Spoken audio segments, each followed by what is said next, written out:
everybody. Get ready for your 3 minutes of black empowerment. White supremacy is failing. Many in the dominant society believe that Trump's re-election signals some kind of new beginning. But let me tell you, the only thing it signals is the final chapter. Foundational black Americans have been presiding over the erosion of white supremacist power for centuries. But on November 5th, 2024, we brought white supremacy to its knees. Now it's tilting over, about to fall flat on its face with its butt crack in the air, like Elvis Presley. How do I know this? It's simple.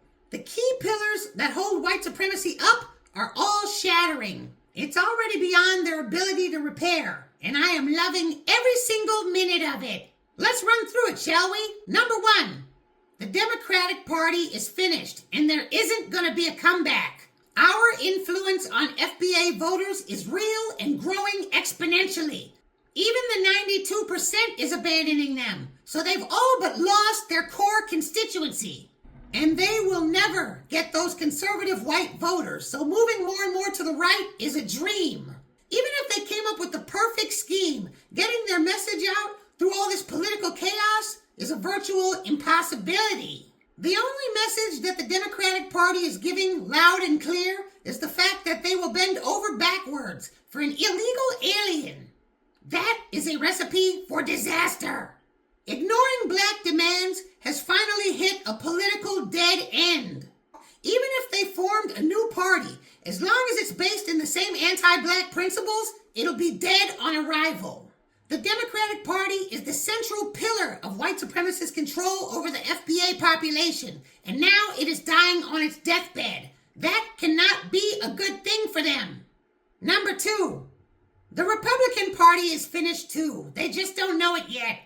The reason the Senate hasn't rushed that so-called big, beautiful bill through is because they know the economy is headed for hard times. Those senators have to really stop and think, because now they're really going to follow Trump down the rabbit hole. This bill will tie them to him forever. But here's the thing, though. The economy is getting harder for whites anyway. No matter what's in that bill, when shit hits the fan, white voters are going to blow their tops, and the Republicans are going to catch hell. You saw what happened on January 6th. Remember, these parties do not operate separately. Without the Democrats acting in concert to play things against the middle, the current balance can only spin further and further out of control. Number 3, America has been losing ground in Africa for over 2 decades now, and Russia and China are moving in fast. Trump cutting funding to all these puppet leaders couldn't have come at a worse time. Burkina Faso and the influence that it's having on other African nations is a very serious situation. I estimate that if white supremacy doesn't take some kind of massive action within a year, it'll be too late. It could end up losing all control in Africa.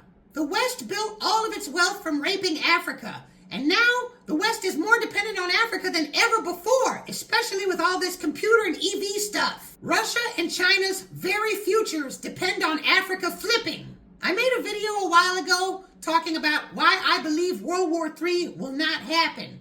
But if anything had the potential to start World War III, it would be this. This subject should have actually been number 1 on the list. As if all that wasn't bad enough.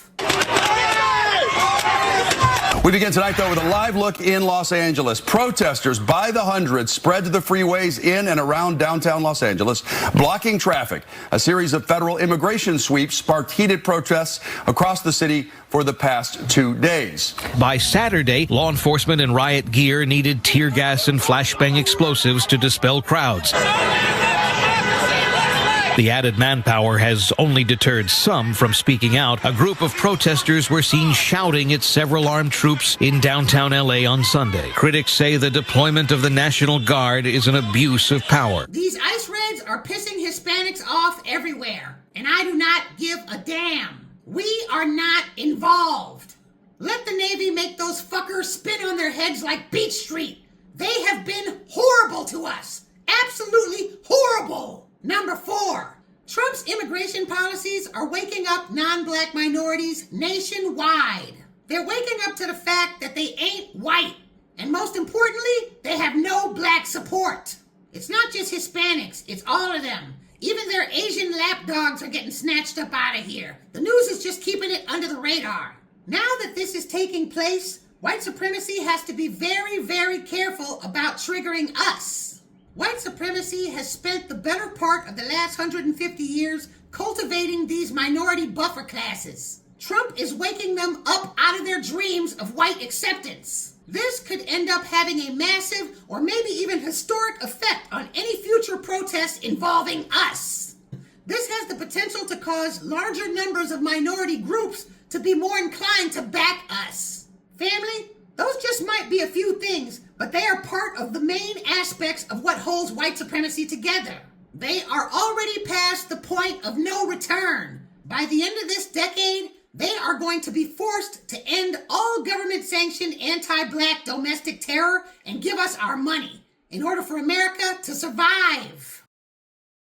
Make sure to press like, leave a comment, and share it with your friends. And don't forget to hit the bell icon so you can know when the next video drops. Peace out.